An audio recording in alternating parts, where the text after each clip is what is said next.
Clean it again and do it right this time. The coffee hit the marble floor at 7:15 on a Tuesday morning. Marcus Sterling was on his knees before the liquid stopped spreading his worn work shirt, pulling tight across his broad shoulders as he reached for the industrial mop. Above him, Victoria Blackwood adjusted her designer blazer without slowing her stride, her heels clicking away like gunshots against the pristine floors of Blackwood Industries headquarters. Marcus wrung out the mop and his work shirt stretched taut across his chest, revealing the shadow of something dark beneath the thin fabric. Wings. Large, spanning from shoulder to shoulder. Victoria's assistant stopped walking. "Ma'am," she whispered urgently, grabbing Victoria's elbow. "Did you see his chest?" Victoria turned, her steel-grey eyes narrowing as she stared at the man still kneeling on the floor. That looked like... The assistant's voice trailed off. "Who the hell is he?" Victoria's question hung in the air like smoke. "Before we dive into Marcus's hidden past, tell us where in the world you are watching from." We love seeing how far our stories travel, because what you are about to discover will show you that sometimes the most extraordinary people are hiding in the most ordinary places. Marcus woke at 5:45 every morning without an alarm. His body had been trained by years of necessity, by the weight of responsibility that never let him rest. He moved through the small apartment in darkness muscle memory, guiding him past the worn furniture and peeling paint. 2 bedrooms, 1 bathroom. Rent was $950 a month, which ate up most of his income from 2 jobs. The scent of instant coffee mixed with the lingering smell of antiseptic that seemed permanently embedded in his skin. Strange how some things never leave you, even when you have left them behind. By 6:15, Tyler's breakfast sat waiting on the small table by the window. Scrambled eggs slightly burnt around the edges because Marcus still struggled with the timing, and toast cut into triangles the way his 7-year-old son preferred. Marcus pushed open the door to the second bedroom. Tyler lay curled beneath a blanket covered in cartoon rockets, his dark hair tousled against the pillow. At 7 years old, he was small for his age, with serious brown eyes that seemed to see everything. "Hey, buddy, time to get up," Marcus said softly, his voice still rough with sleep. Tyler rubbed his eyes and sat up slowly. "Dad, why do you smell like the doctor's office when you don't work there anymore?" Marcus's hand stilled on the school uniform he was laying out.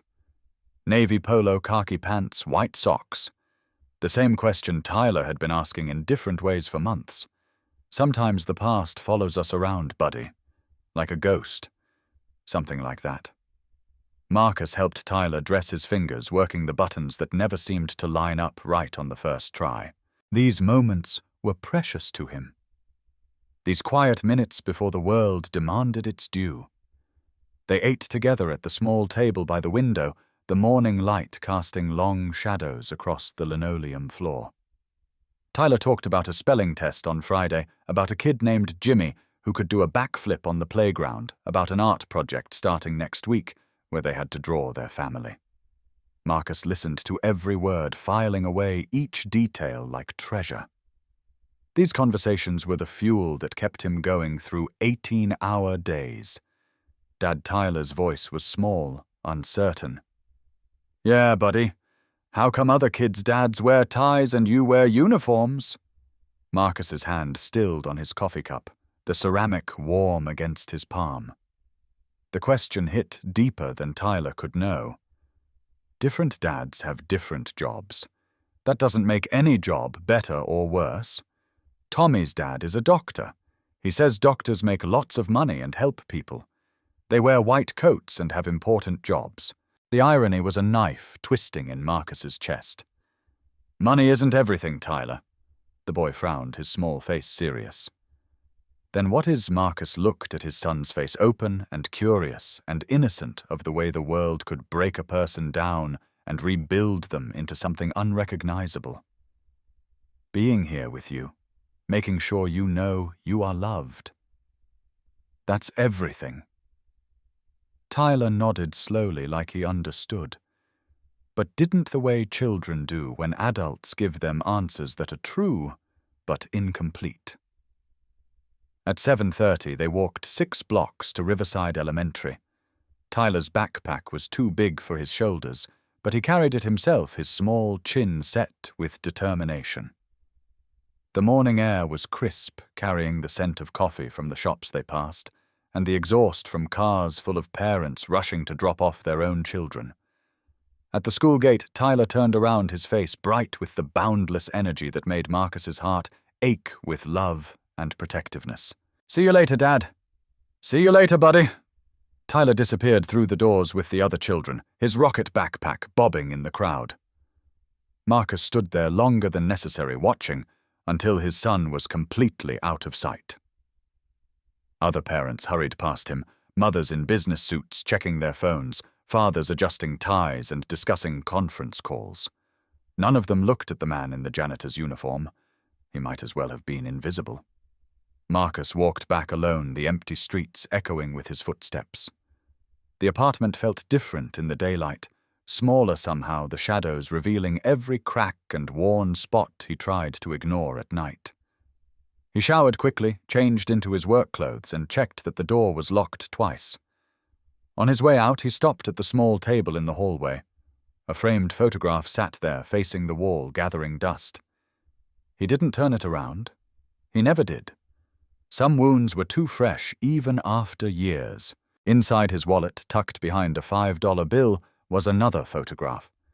Faded, creased down the middle from being folded and unfolded too many times.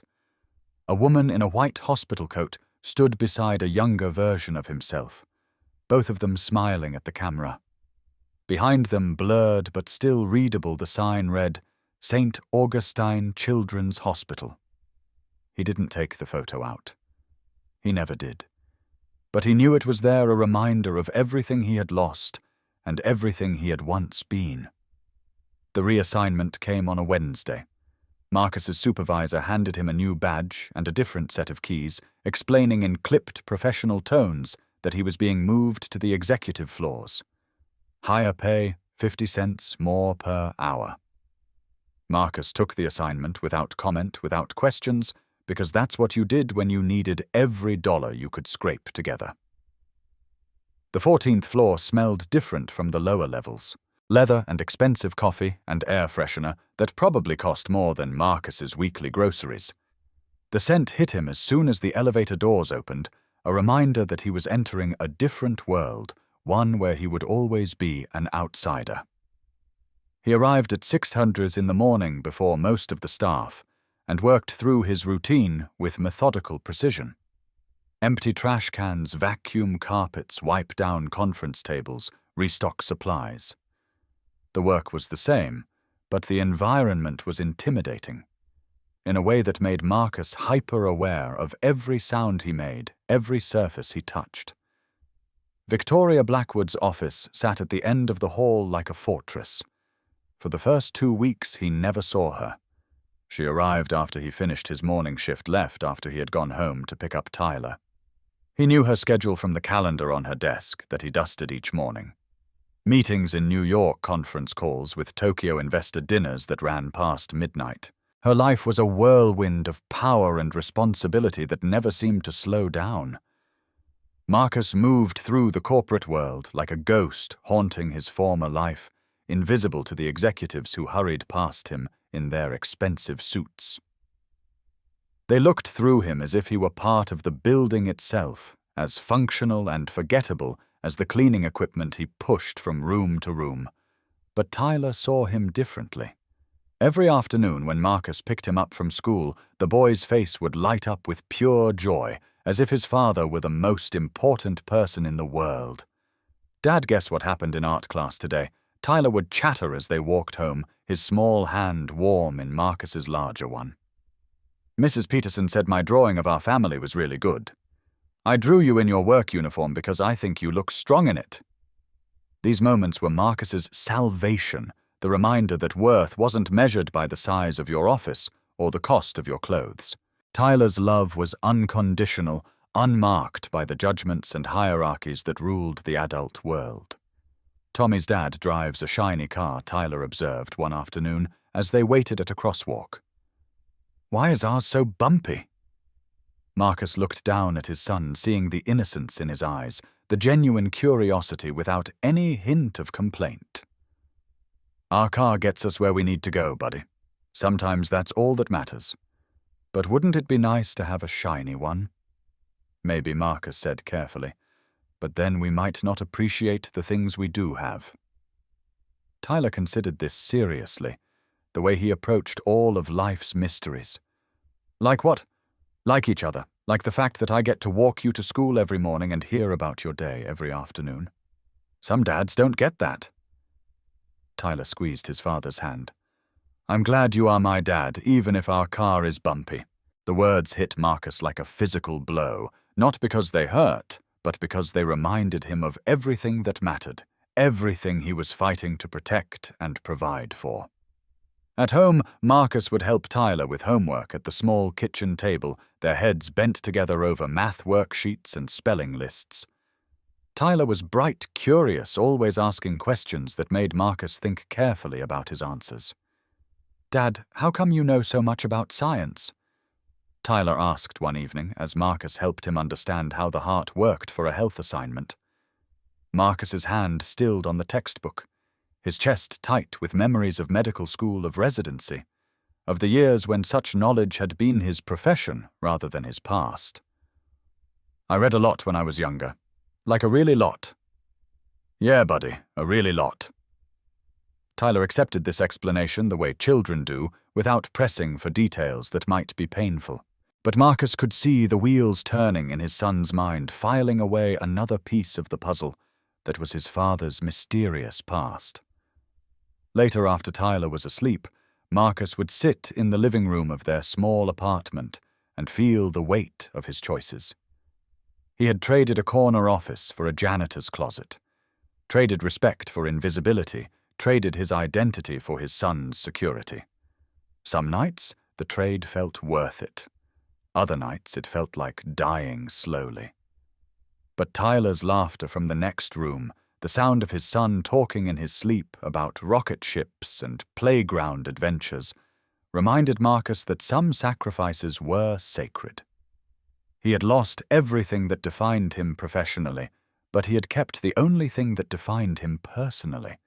He was Tyler's father, and that was enough. It had to be enough. Then one morning, Victoria came in early. Marcus was cleaning the hallway outside her office when the elevator doors opened at 6:30 am. Victoria stepped out, phone pressed to her ear, her heels sharp against the tile, like the staccato beat of a war drum.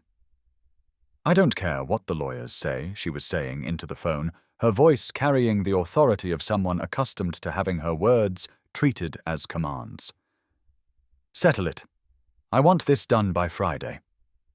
She walked past Marcus without looking, her designer suit impeccable, despite the early hour, her dark hair pulled back in a style that spoke of efficiency over beauty. He moved his cart aside to let her through, noting the way she carried herself, like armor, every line of her body, speaking of walls built high and reinforced often. 5 minutes later, he heard something fall inside her office. Marcus knocked twice on the doorframe, his knuckles gentle against the expensive wood. Ma'am, do you need... Come in. He pushed the door open and found papers scattered across the carpet like fallen snow. A manila folder lay open, its contents spread in an arc around Victoria's desk chair. Medical documents, lab results, forms with letterhead he recognized but tried not to read. Marcus bent down and gathered the pages without looking at them, his hands moving with practiced efficiency. He stacked them carefully, edges aligned perfectly, and set them on her desk in a neat pile. Victoria watched him from behind her computer screen, her grey eyes studying his face with an intensity that made the air in the room feel charged. You didn't look at them? No, ma'am. Most people would have. Marcus straightened, meeting her gaze directly. I'm not most people. Something flickered across Victoria's face. Surprise, maybe, or curiosity. She tilted her head slightly, studying him like he was a puzzle she couldn't quite solve. In this world of corporate sharks and social climbers, Marcus's integrity was apparently so unexpected, it was noteworthy. "What's your name?" she asked. "Marcus Sterling, ma'am." "How long have you worked here, Marcus?" 3 weeks on this floor. 6 months total." Victoria nodded slowly, filing the information away. Marcus picked up his cart and turned to leave, eager to escape the weight of her attention. "Wait." He stopped his hand on the doorframe. Victoria stood and walked around her desk, stopping 3 feet away with her arms crossed. She was tall for a woman, nearly matching his height, and she used every inch of it to project authority. "You were here last Tuesday morning." "In the lobby?" "Yes, ma'am. Your shirt was wet from the coffee incident." Marcus said nothing, unsure where this was leading, but certain it wasn't anywhere good. "I saw something under the fabric when you bent down." Her voice was controlled, professional, but there was something underneath it, a curiosity that felt personal rather than corporate. Marcus's jaw tightened almost imperceptibly. "It's personal. I'm asking, and I'm not answering." The words hung in the air between them like a gauntlet thrown down. Victoria's eyes narrowed. No one spoke to her like that. Not employees, not partners, not board members. Her position demanded deference, and she was accustomed to receiving it without question. "I could have you reassigned," she said, her voice cold enough to freeze water. "Then do it." They stared at each other across the expensive carpet, the air between them crackling with tension. Victoria was used to winning these stare-downs, used to people backing down when faced with her authority. But Marcus didn't blink, didn't flinch, didn't give an inch. Finally, Victoria stepped back, though, whether in retreat or simply to reassess. Marcus couldn't tell. "Get back to work," she said. Marcus left without another word, but he could feel her eyes on him as he walked away. He had drawn her attention now, and in his experience that was never a good thing. But what Marcus didn't know was that his new assignment would unravel secrets that had been buried for 16 years. "Don't go anywhere." That afternoon, Victoria's assistant appeared at Marcus's supply closet with a clipboard and an expression of bureaucratic efficiency. "Miss Blackwood has requested a background check on all new personnel assigned to the executive floors," she said, not looking up from her forms. "Standard procedure. I'll need your employment history references, previous addresses, everything before 2018. Marcus kept his face carefully neutral, though his heart rate spiked. "There's nothing before 2018. The assistant frowned, finally looking up from her clipboard. "Everyone has something, Mr. Sterling. Previous employment tax records. Professional licenses. The computer systems show gaps. Not me." She scribbled something on her form, her pen scratching against the paper like fingernails on a chalkboard. "I'll need you to fill out these additional forms anyway. Company policy." After she left, Marcus stared at the blank forms for a long time. Each question was a landmine, each empty space a reminder of everything he had lost.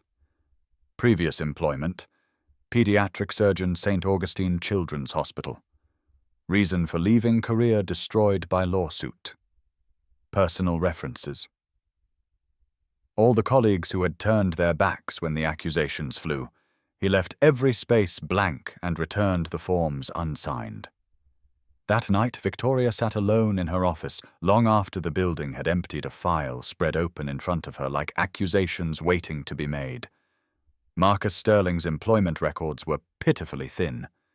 2 pages, most of them blank. It was as if the man had materialized from nowhere in 2018, fully formed and completely anonymous. She picked up her phone and dialed a number she had hoped never to use again. "Hartwell Investigations." "Mr. Hartwell, this is Victoria Blackwood. I need you to find someone for me."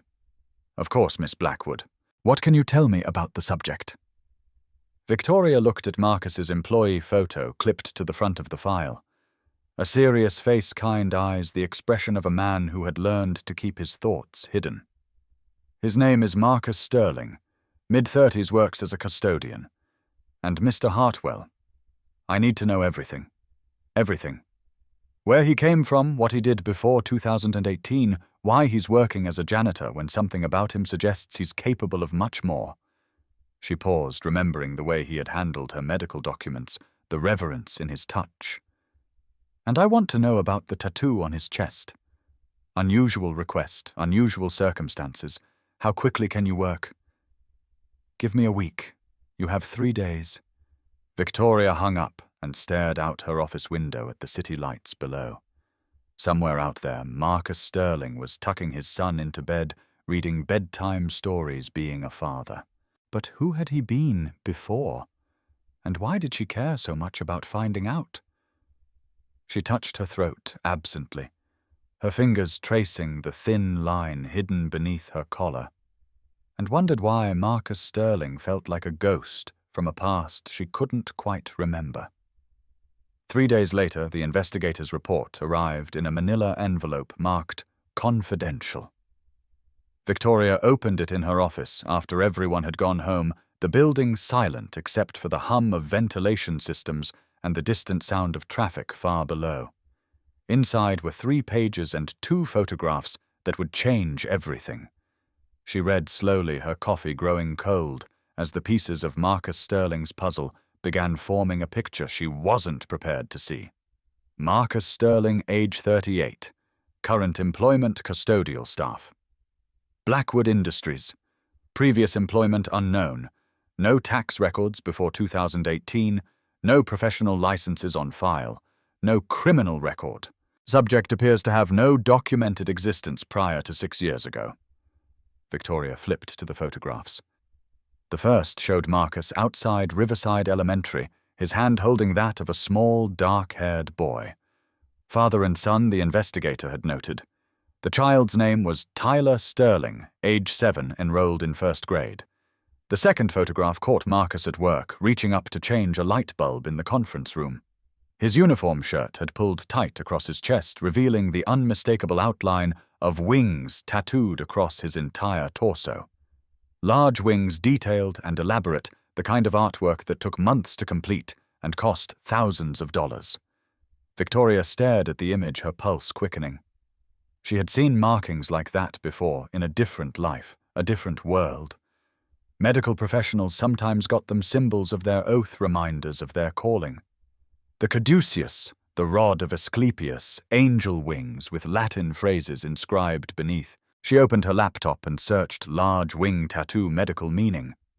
The results came back immediately. Pages of forum discussions and medical websites explaining the symbolism. One forum post made her stop breathing. I got mine after my license was revoked. The wings remind me who I used to be before everything fell apart. Victoria's hands trembled as she typed St. Augustine Medical Malpractice 2018 into the search bar. The results loaded slowly, each link a potential revelation. Dozens of articles, lawsuit filings, hospital policy changes. She scrolled through them with growing dread, looking for something that would connect Marcus Sterling to her past. Then she found it. Surgeon accused of negligence in child surgery. Family files. Lawsuit. The article was brief, written in the dry language of legal journalism. A doctor at St. Augustine Children's Hospital had performed emergency surgery on an 8-year-old girl. There had been complications, the family claimed, permanent scarring. The hospital had settled quietly to avoid publicity. The surgeon's name was redacted in the public filing, but the article mentioned the case number. Victoria's blood turned to ice. She knew that case number. She had seen it on legal documents, heard it discussed in her father's study, lived with its consequences for 16 years. With hands that shook like leaves in a storm, she accessed the hospital's archived records. Her father had been on the board of directors there for 20 years before he died. She still had access to certain databases privileges that came with the Blackwood name and the donations her family had made over the decades. She entered the case number and waited. The file opened like a door to a past she had tried desperately to forget. Plaintiff Blackwood family. Patient Victoria Blackwood, age 8. Surgeon Dr. Marcus Sterling.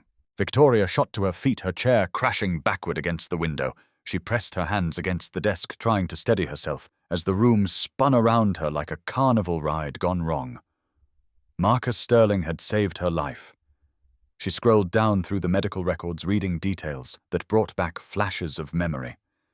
The emergency surgery, the skilled hands that had stopped her heart from failing, the perfect procedure that had given her a future. The scarring her father had called disfigurement, the lawsuit he had filed, claiming negligence, the media campaign he had waged to destroy the reputation of the man who had saved his daughter's life. The hospital had sided with her father. Marcus had lost his license, his career, his reputation. The system had protected the wealthy Blackwood family and sacrificed the doctor who had done his job perfectly. Victoria grabbed her coat and keys and walked out of the building, her heels echoing through the empty lobby like gunshots. 20 minutes later, she sat in her car outside a modest apartment building on the east side of town, staring up at a third-floor window where warm light spilled through thin curtains. Through the glass, she could see Marcus reading to Tyler, father and son, on a worn couch, the boy's head resting trustingly on his father's shoulder. The scene was so peaceful, so full of love, that it made Victoria's chest ache with something she couldn't name. Her phone buzzed with a text from her assistant.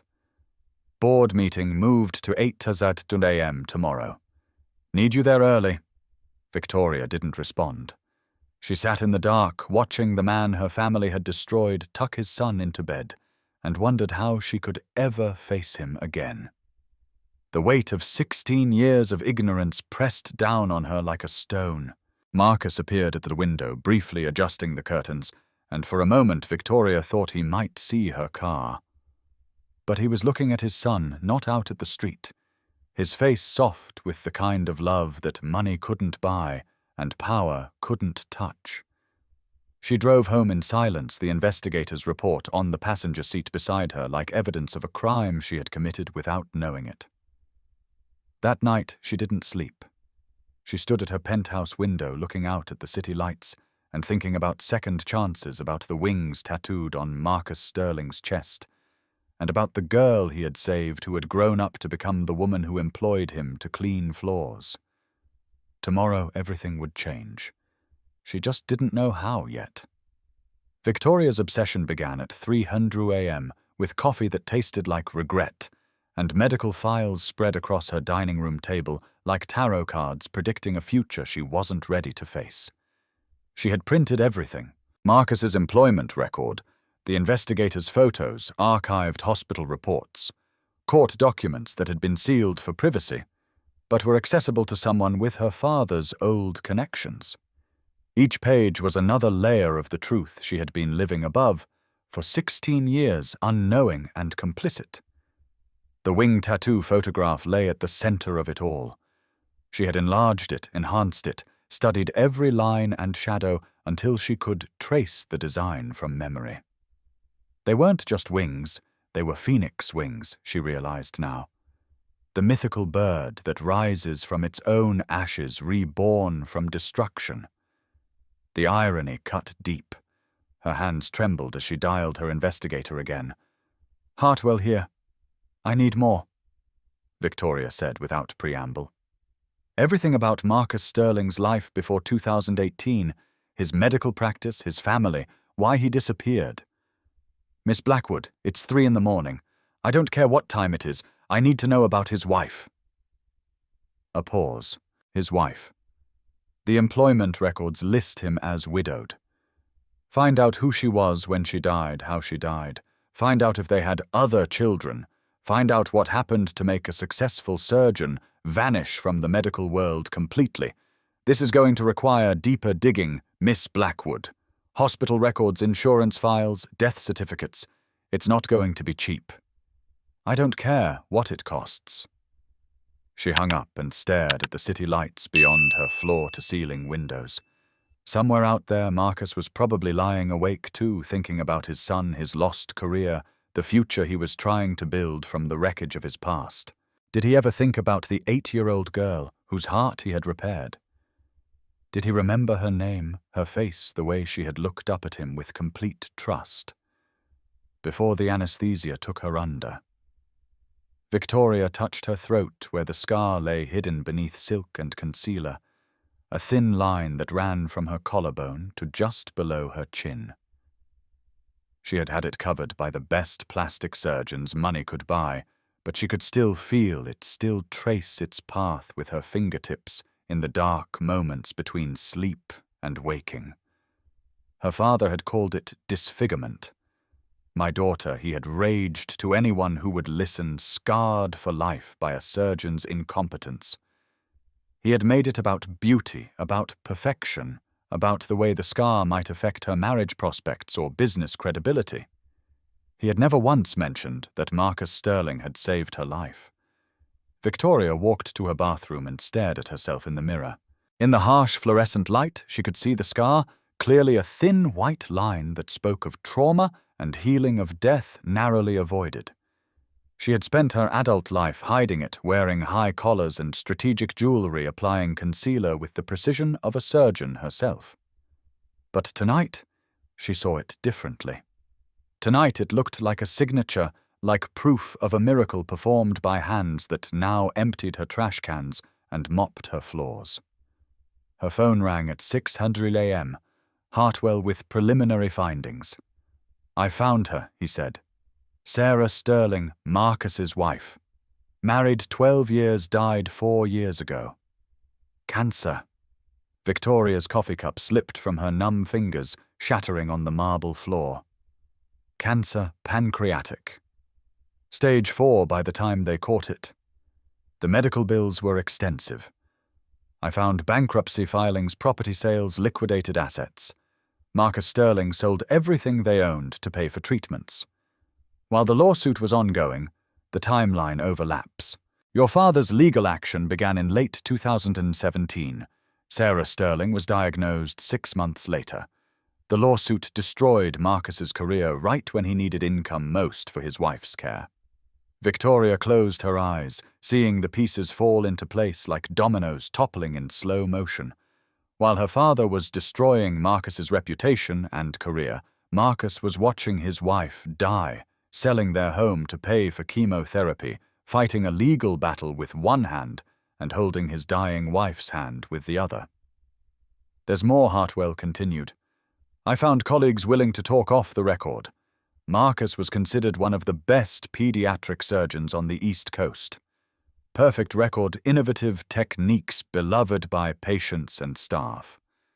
The lawsuit was the first complaint ever filed against him. What about the child Tyler born 3 years before his mother died? Marcus took early retirement from the hospital to care for Sarah full-time during her illness. After she died, he disappeared from the medical community entirely. No forwarding address, no new practice, no insurance claims. He became invisible." Victoria hung up and stared at her reflection in the black window, seeing not a powerful CEO, but a woman who had built her life on a foundation of lies. Every success she had achieved, every company she had acquired, every board position she had earned, all of it rested on the injustice her family had perpetrated against the man who had saved her life. But the worst part wasn't the guilt. The worst part was that she had participated willingly. At 18, legally an adult, she had signed the lawsuit renewal papers without reading them. She had trusted her father's version of events, accepted his narrative, that Marcus Sterling was incompetent, dangerous, someone who had harmed her rather than healed her. She had been old enough to ask questions, old enough to demand answers, old enough to seek the truth. Instead, she had chosen ignorance because it was easier, because it allowed her father to handle everything while she focused on college and internships and building the career that would eventually make her a billionaire. Meanwhile, Tyler was learning to live without his mother, and Marcus was learning to be both father and caregiver while grieving his wife and fighting accusations that threatened to destroy what little he had left. Victoria showered, dressed, and drove to the office with a sick feeling in her stomach. Today she would see Marcus Sterling again, would watch him clean her building with hands that had once performed miracle surgeries. She would have to look into the eyes of the man her family had destroyed and pretend she didn't know who he really was. But secrets Victoria was learning have a way of demanding to be told. The truth was a living thing, growing stronger every day, pressing against the walls of silence that had contained it for 16 years. And today those walls were beginning to crack. The all-staff meeting was scheduled for 10:00 a.m. in the main atrium. Marcus arrived early to set up chairs, counting under his breath, to keep the rows straight and even. 200 employees would fill this space, executives and managers and administrative staff, all of them occupying a world he had once belonged to, but could never enter again. The atrium was Blackwood Industries' crown jewel, a soaring space of glass and steel that spoke of success and ambition. Marcus arranged the chairs with methodical precision, his movements economical and practiced. He had learned to find dignity in this work, to take pride in doing it well, even when it felt like wearing someone else's clothes. The space filled quickly as the hour approached. Executives in tailored suits clustered near the front, their conversations peppered with terms like quarterly projections and market penetration. Managers with tablets and smartphones occupied the middle sections, scrolling through emails even as they waited for the meeting to begin. Administrative staff gathered near the coffee station, their voices lower, their positions less secure. Marcus stayed against the wall, invisible in his uniform. He had learned to occupy space without claiming it to be present, without being seen.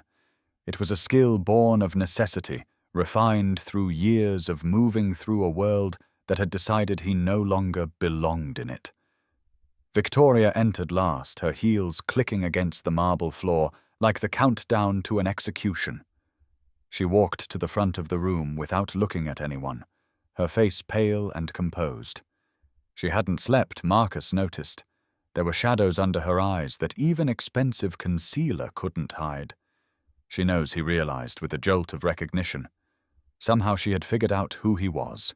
The knowledge hit him like a physical blow, stealing his breath and making his hands shake around the mop handle he gripped like an anchor. Gordon Hayes, the VP of Operations, took the microphone first. He was a lean man with cold eyes and a voice that carried the authority of someone who had never been challenged, never been forced to question his own assumptions about worth and value. "Ladies and gentlemen," Gordon began, his voice echoing through the atrium. "We are here today to discuss efficiency improvements and cost-cutting measures that will position Blackwood Industries for continued growth." Marcus barely listened to the corporate speak about quarterly earnings and growth projections. His attention was fixed on Victoria, who stood to the side looking like a woman on the verge of collapse. Her hands trembled slightly, and she kept touching her throat in a gesture that seemed unconscious defensive. Then Gordon's tone shifted, becoming sharp and accusatory. "We have identified several areas where we are losing time and money," he announced, clicking to a slide that showed departmental breakdowns. "Custodial services is one of them." Marcus's grip tightened on the mop handle, his knuckles white against the worn metal. Specifically, Gordon continued, his eyes scanning the room until they found Marcus against the back wall. "We have had complaints about slow response times, incomplete tasks, general negligence." The word negligence hit Marcus like a slap. It was the same word that had destroyed his medical career, the same accusation that had followed him from operating rooms to janitors' closets. Marcus Sterling Gordon called out, his voice cutting through the murmur of the crowd. "Step forward." The room went silent, 200 pairs of eyes turning to look at the man in the custodial uniform. Marcus didn't move immediately. This felt like a setup, like public humiliation disguised as corporate efficiency. "Sterling. Now." Marcus set the mop against the wall and walked down the center aisle, his footsteps echoing in the sudden silence. Every face he passed was a study in corporate detachment, colleagues who would watch his destruction with the same interest they would show a quarterly report. He stopped 10 feet from the stage, directly in Gordon's line of sight. "You were assigned to the executive floors 3 weeks ago," Gordon said, consulting his tablet. "In that time you have been late, twice you left a conference room unlocked, and yesterday you failed to restock supplies in Miss Blackwood's office." Marcus said nothing. There was nothing to say. The accusations were mostly false, but in his experience the truth mattered less than the narrative those in power chose to tell. "Do you have an explanation?" Gordon pressed. "No, sir. I made mistakes. I'll fix them." Gordon laughed, the sound harsh and dismissive. "Fix them? You are a liability, frankly. I don't know why we hired you in the first place." A few people in the audience shifted uncomfortably. Others stared at their phones, unwilling to witness what was clearly becoming a public execution. "Look at me when I'm talking to you," Gordon demanded. Marcus raised his eyes, meeting Gordon's gaze directly. He had learned long ago not to show weakness to men like this, men who fed on the suffering of those they perceived as beneath them. "Are you even qualified for this job?" Gordon asked, stepping closer to the edge of the stage. "Or did you lie on your application?" "I didn't lie." "Then what did you do before this? What's your work history?" The question hung in the air like smoke from a fire. Marcus could feel Victoria's eyes on him, could sense the weight of her knowledge pressing against the moment.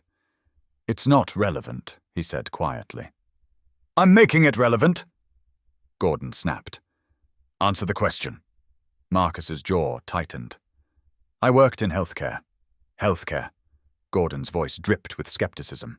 "Doing what, mopping floors there too?" Someone in the crowd snickered. The sound cut through Marcus like a blade. Not because it hurt him, but because it reminded him of everything he had lost. Everything these people would never understand about sacrifice and love, and the prices we pay for the people we refuse to abandon. "You are slow, you are sloppy, and you are wasting company resources," Gordon declared, his voice rising with the confidence of a man who believed his authority made him righteous. That's when the door at the back of the room burst open. Tyler ran in, his face red and streaked with tears, his small body moving with the desperate energy of a child in crisis. His teacher rushed in behind him, apologizing profusely, but Tyler didn't stop. He ran straight through the crowd of executives and managers and administrative staff straight to Marcus and wrapped his arms around his father's waist. "Dad," Tyler cried, his voice echoing through the silent atrium.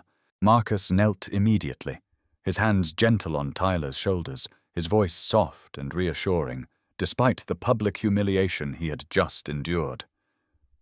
"Hey, buddy, what's wrong?" "They called from school." Tyler gasped between sobs.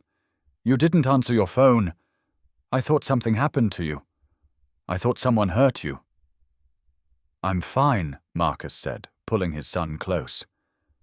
"I'm right here. No one's hurting me." "But they were being mean to you," Tyler whispered loud enough for the microphone to pick up. I could hear it in their voices. Marcus placed his hands on Tyler's small face, looking into eyes that were the same warm brown as his own. "It's okay, buddy. Sometimes adults have to have difficult conversations, but I'm okay." Gordon's voice cut through the moment like a knife. "Who authorized a child to enter this building?" Tyler's teacher stepped forward, her face flushed with embarrassment. "I'm sorry, sir. There was a miscommunication at the school. When we couldn't reach Mr. Sterling," Tyler became upset and, "Get him out!"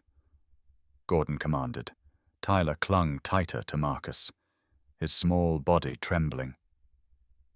"Don't let them hurt you, Dad. No one's hurting me."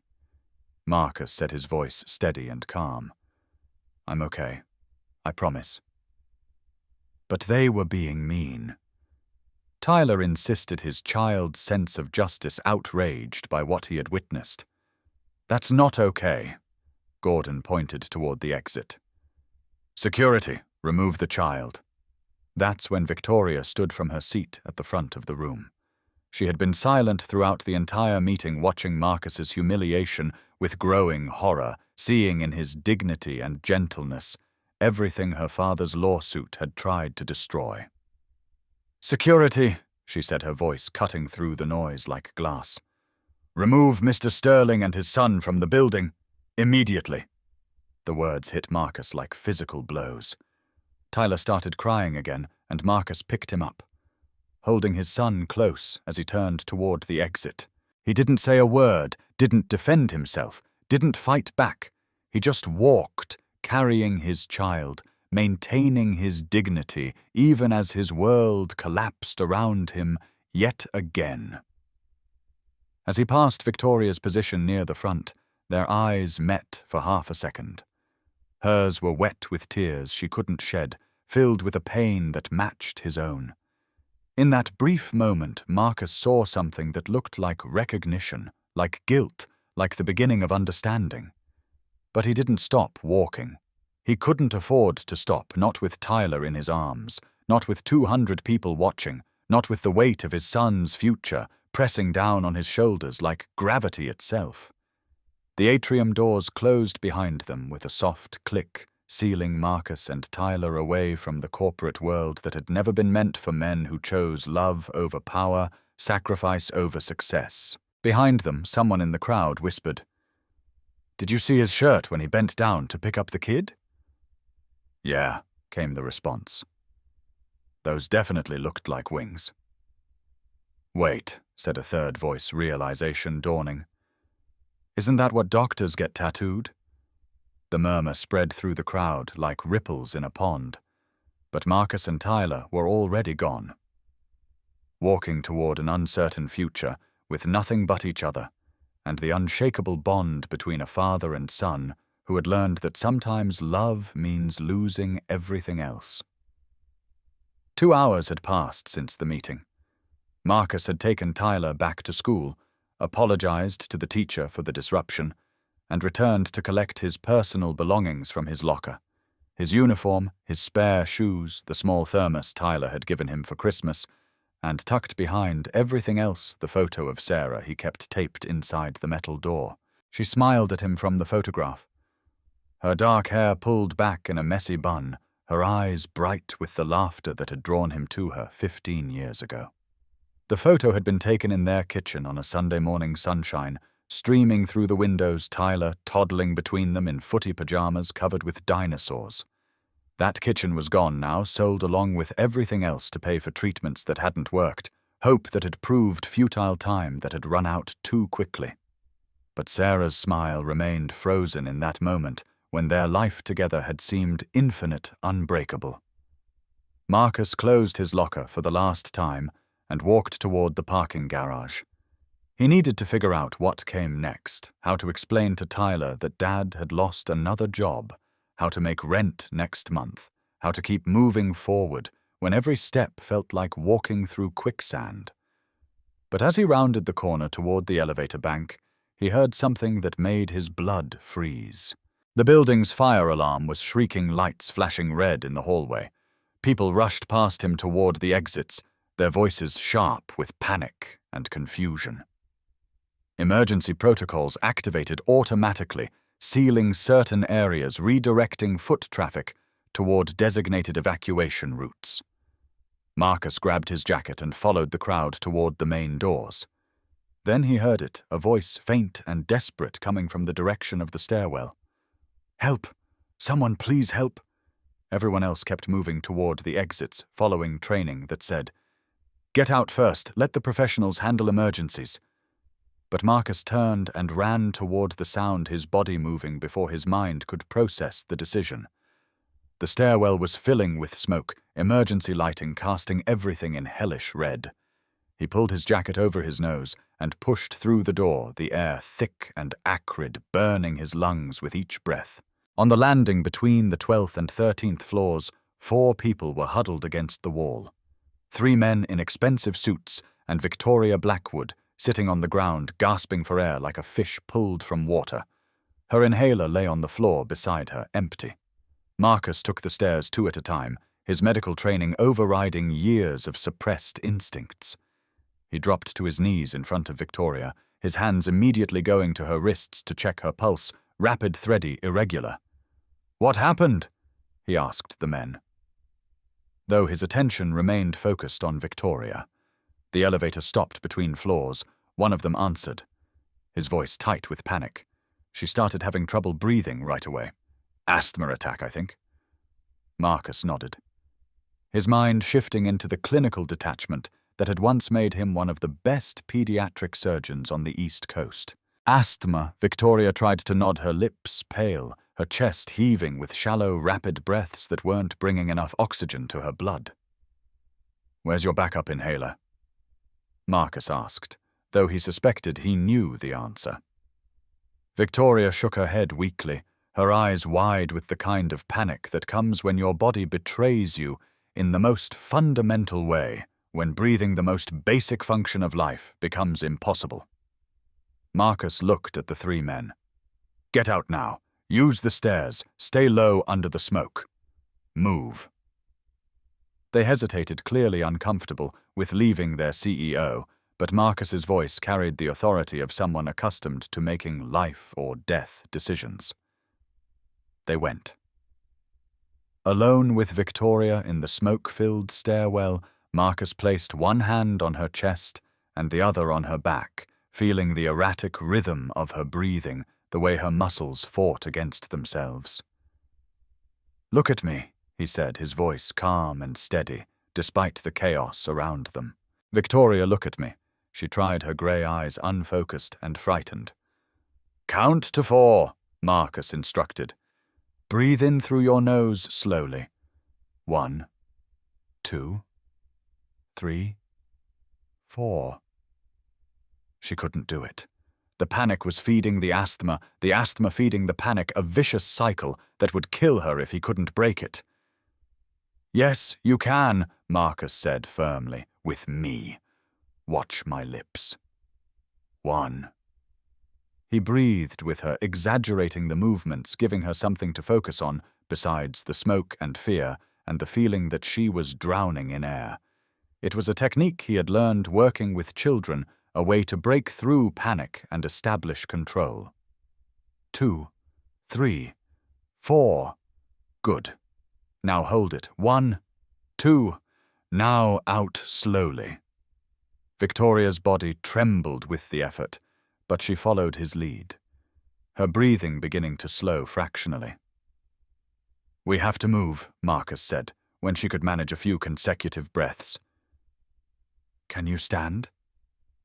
Victoria nodded weakly. Marcus pulled her arm over his shoulder and lifted her to her feet, supporting most of her weight as they began the slow descent. 13 flights of stairs with a woman who couldn't breathe properly, through smoke that grew thicker with each floor. They made it to the 10th floor, then the 9th. Victoria leaned heavily against him, her breathing easier now that they were below the worst of the smoke, her body beginning to recover from the panic that had nearly killed her. By the 7th floor, she was breathing almost normally. At the ground level, firefighters met them at the door, immediately taking Victoria and guiding her toward a waiting ambulance. Another firefighter grabbed Marcus's arm. "You okay?" "I'm fine," Marcus said, though his lungs burned from the smoke and his shirt was soaked with sweat. The firefighter looked at him like he was crazy, then shrugged. "You sure acted like you knew what you were doing in there. You a paramedic?" "No," Marcus said quietly. "Huh. Well, you probably saved her life." Marcus didn't respond. He walked toward the edge of the parking lot, away from the crowd, away from the cameras that were already arriving, away from Victoria Blackwood and the complicated history that connected them. Tyler would be getting out of school in 3 hours. Marcus needed to figure out what to tell him, how to explain that Dad had lost another job, how to make everything okay when nothing felt okay anymore. He didn't see Victoria watching him from the back of the ambulance, an oxygen mask over her face, and something like recognition dawning in her eyes. He didn't hear her ask the paramedic who he was, or see the way she stared after him as he disappeared into the afternoon crowd. but the wings tattooed on his chest felt warm against his skin, as if Sarah were there with him, reminding him that healing was a calling, not just a profession, and that some things like the instinct to save a life could never be taken away, no matter how much the world tried to destroy the man who carried them. Victoria found him in the parking garage that evening, loading a cardboard box into the trunk of an old sedan that had seen better years. His work boots, his thermos, the photo of Sarah, everything that had once filled his employee locker, everything that represented his brief return to having a place in the world. Marcus. He didn't turn around, didn't acknowledge her voice. His movements were deliberate and controlled the actions of a man who had learned to contain his emotions behind walls of necessity. "I need to talk to you. There's nothing to talk about." His voice was flat, empty of inflection. He closed the trunk and faced her for the first time. "You fired me in front of 200 people while my son was crying. I'd say we are done talking." Victoria stepped closer, and he could see that she had changed out of her business suit into jeans and a simple sweater. Her hair was loose around her shoulders, and without the corporate armor, she looked younger, more vulnerable. More like the 8-year-old girl who had trusted him to save her life. "I know who you are," she said. Marcus went completely still, his hand resting on the car door handle. "Stop. I know you were a surgeon. I know what happened at St. Augustine. I know my father—" "Stop." The word came out sharp, final. "You don't know anything." "I was the patient," Victoria said, her voice breaking. "I was 8 years old. You saved my life." Marcus looked at her, then really looked, his eyes moving to the base of her throat, where the collar of her sweater covered the scar he had made 16 years ago. The recognition hit him like a physical blow, not just of her face, older now, but still carrying traces of the frightened child she had been, but of the weight of everything that had happened since. "I didn't know it was you," Victoria continued, tears streaming down her face. "Not until yesterday. I found the files, I saw the lawsuit. My father—" Her voice broke completely. "Your father did what rich men do," Marcus said quietly. "He punished someone who made his daughter less than perfect. I was a child. I didn't understand. But you signed the lawsuit when you turned 18. The words were delivered without emotion, but they hit Victoria like a slap. "How did you—" "Because I remember every name on that document," Marcus said. "Especially yours. I remember because signing those papers when you became an adult meant you chose to keep destroying my life, even when you were old enough to ask questions." The parking garage was silent except for the distant hum of traffic and the harsh echo of their voices against concrete walls. Victoria swayed on her feet as if his words had physically struck her. "I have to pick up my son," Marcus said, turning back to his car. "Wait, please." "For what?" "So you can apologize, so you can feel better about yourself." "I want to fix this." Marcus spun around, his composure finally cracking. "You can't fix this!"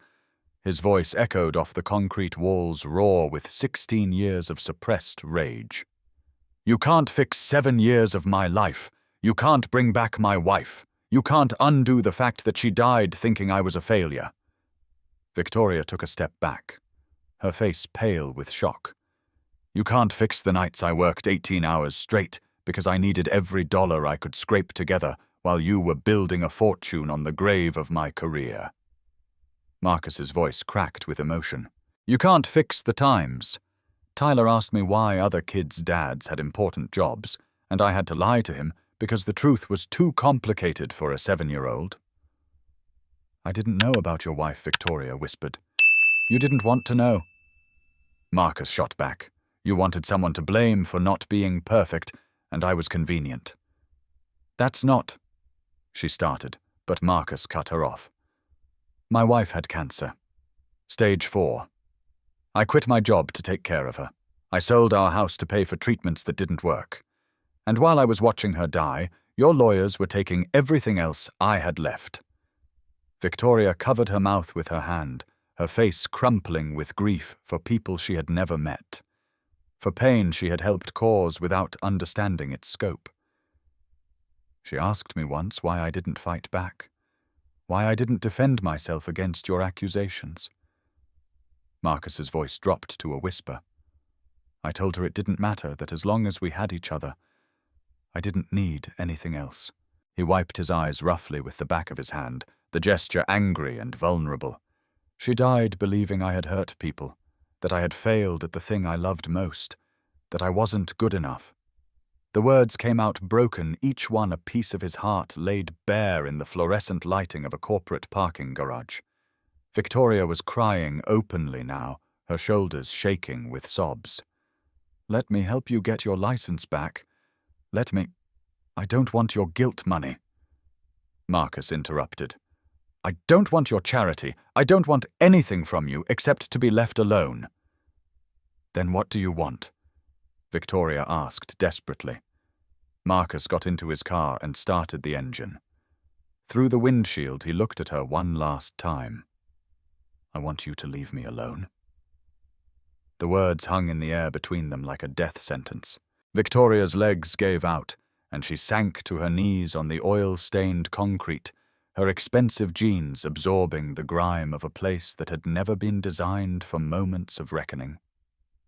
"Then let me earn it," she said, her voice barely audible over the sound of the engine. "Let me earn your forgiveness." Marcus stared down at her through the windshield, seeing a powerful woman broken by the weight of inherited guilt, reduced to begging on the floor of a parking garage. "Stand up," he said through the rolled-down window. She didn't move. "Stand up. You are embarrassing yourself. I won't stand until you let me try. There's nothing to try." His voice was cold now, empty. "We are done." Marcus backed out of the parking space and drove away, leaving Victoria on her knees in the garage. He didn't look at her in the rearview mirror, didn't see the way she stayed there long after his tail lights disappeared. Her body racked with sobs for a marriage that had ended in poverty and grief, for a child who thought his father was a failure, for a man whose wings had been clipped by her family's pride and her own willful ignorance. The security cameras recorded everything, but Victoria didn't care. Let the whole world see what she had been reduced to, what she had always been, underneath the suits and the power and the money. Someone who had built her life on the destruction of a man who had saved it. She stayed there for 20 minutes, maybe longer, until her knees were numb from the cold concrete and her tears had run dry. Finally, she stood, her legs stiff and unsteady, and walked to her own car with the slow, careful steps of someone learning to carry a weight she had never felt before. That night, she would make a decision that would change everything. But for now, she just drove home in silence, carrying the echo of Marcus Sterling's voice and the image of Tyler clinging to his father's waist, asking why people were being mean to the man who was his whole world. Some truths Victoria was learning demanded payment in full, and she was just beginning to understand the price of 16 years of willful blindness. Friends, I need to pause our story here for just a moment, because what happens next will challenge everything you thought you knew about justice, forgiveness, and second chances. If you are finding yourself moved by Marcus and Tyler's journey, if you are feeling the weight of what happens when power silences truth, then I want you to know you are not alone. Hit that like button if this story is touching your heart. Subscribe to our channel so you never miss these powerful stories of hope and healing. And please share this with someone who needs to remember that even in our darkest moments, redemption is still possible. Because sometimes the most broken people become the strongest healers. Now let's continue and see how love can transform even the deepest wounds. The story broke 3 days later while Marcus was at the grocery store, Tyler holding his hand as they navigated the produce section. Marcus's phone started buzzing with notifications, texts from unknown numbers, voicemails from reporters, social media alerts that made no sense. By the time they got home, 2 news vans were parked outside their apartment building. Marcus pulled Tyler through the back entrance, his heart pounding as he recognized the predatory energy of a media feeding frenzy. Inside their small apartment, he turned on the television and felt his world tilt off its axis. Every channel ran the same story. Billionaire CEO kneels in parking garage apology or PR stunt. The security footage had leaked somehow. There was Victoria on her knees on the oil-stained concrete. There was Marcus driving away without looking back. The images played on an endless loop, accompanied by breathless commentary about corporate power dynamics and public humiliation. "Dad, are we in trouble?" Tyler asked, pressing close to Marcus on their worn couch. "No, buddy," Marcus said, wrapping his arms around his son. "The reporters will leave soon." But they didn't leave. By morning, there were twice as many. Reporters knocked on neighbors' doors asking about the mysterious janitor who had rejected a billionaire's apology. They offered money for information, for photos, for any detail that might flesh out the human interest story that was dominating social media.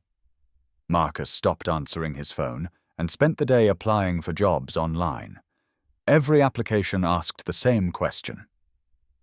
"Have you ever been involved in a lawsuit?" He clicked yes every time and watched his hopes disappear into algorithms designed to filter out liability. No one called back. On Thursday, Tyler came home with a black eye and skinned knuckles. "What happened?" Marcus asked, kneeling to examine his son's injuries. Tyler's lower lip trembled. "Jimmy Brennan said you were a liar. He said his mom saw you on TV and you hurt people. He said you were probably a criminal." Marcus felt rage rise in his throat like acid. "What did you do?" "I pushed him. I told him he was wrong about you, but he kept saying it." Tyler's voice broke. "Dad, why do people think you are bad?" Marcus pulled his son into his arms, feeling the weight of 16 years of injustice pressing down on both of them. "Sometimes people believe stories without knowing if they are true, buddy. It's easier than asking questions. But you didn't hurt anyone, right? You help people." The simple faith in Tyler's voice nearly broke Marcus's composure. "I tried to help people, yes. Then why don't you tell them? Why don't you explain?" Marcus looked at his son's bruised face and realized that his silence, his dignity, his refusal to defend himself was no longer just about him. Tyler was paying the price for his father's past fighting battles he didn't understand against accusations he couldn't answer. "Do you miss being a doctor?" Tyler asked quietly. The question hung in the air between them like a bridge Marcus had been afraid to cross. "Every day." "Then why don't you go back?" Marcus didn't have an answer. For 7 years he had told himself that the door was permanently closed, that his medical career was a chapter he could never reopen. But Tyler's question forced him to examine whether that was really true, or whether it was just easier than facing the possibility of another failure. That night, an email arrived that would change everything. Subject line: Medical Review Report, case number 20847. Marcus opened it with trembling hands and found a 20-page document that dismantled every accusation made against him 16 years ago. Expert testimony from 3 independent surgeons. Analysis of surgical records that proved his techniques were not only sound, but exemplary. Character references from former colleagues who had been too afraid to speak up during the original investigation. The conclusion was damning in its clarity. No evidence of negligence or malpractice. Dr. Marcus Sterling's actions were consistent with accepted medical standards. Allegations appear motivated by external pressures rather than medical fact. At the bottom of the report, submitted to State Medical Board for review. Hearing scheduled for 6 weeks from today. No signature, no name. But Marcus knew who had sent it. Outside, a car had been sitting at the end of the block for hours. Victoria Blackwood watching the apartment building from a distance, waiting for something she couldn't name. The investigative piece went viral on Monday morning. A journalist named Catherine Walsh had spent the weekend digging through public records, court filings, and hospital archives. Her article titled, "The Doctor Who Lost Everything and the Billionaire Who Took It," appeared on the front page of the city's major newspaper and spread across social media like wildfire. Marcus didn't read it initially. He heard about it from the school principal, who called to say that several parents were demanding Tyler be moved to a different classroom. Not because they thought Marcus was dangerous, but because the media attention was disrupting their children's education. Marcus picked Tyler up early, pushing through a crowd of reporters who had discovered the school pickup location. Cameras flashed, microphones were thrust forward, voices shouted questions designed to provoke emotional responses. "Mr. Sterling, do you blame Victoria Blackwood for your wife's death? Are you planning to sue for damages? How does it feel to have your story vindicated?" Marcus shielded Tyler and pushed through the crowd without speaking. Someone grabbed his arm. He pulled free without breaking stride. In the car, Tyler was crying again. "Why won't they leave us alone?" Tyler sobbed. "Because people like stories more than truth, buddy. And right now, we are a story." That evening, Marcus finally read Catherine Walsh's article. Every detail was accurate, meticulously researched, devastating in its implications. She had tracked down former colleagues who confirmed Marcus's reputation. She had found the hospital board minutes from the meetings where Victoria's father had pressured for Marcus's dismissal.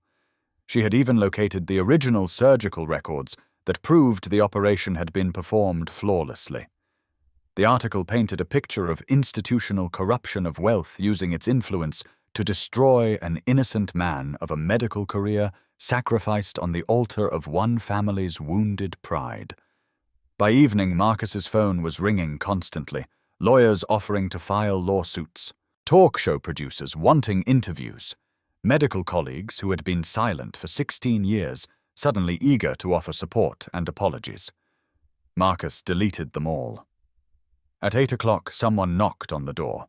Not the aggressive pounding of reporters, but a soft, hesitant tap. Marcus opened it to find a woman in her 50s holding an official-looking folder. "Dr. Sterling, I'm Janet Morrison from the State Medical Board." Marcus's heart stopped. "I'm not a doctor anymore." "That may be changing," she said gently. "May I come in?" She handed him the folder, and Marcus opened it with hands that shook like leaves. Inside was a letter bearing the State Medical Board's official seal. "The State Medical Board has reviewed your case based on new evidence submitted by an anonymous party," Marcus read aloud. "A formal hearing has been scheduled for November 14th to determine license reinstatement." He looked up at Janet Morrison, unable to process what he was reading. "This is real, very real. Someone went to considerable trouble to compile the evidence in your favor.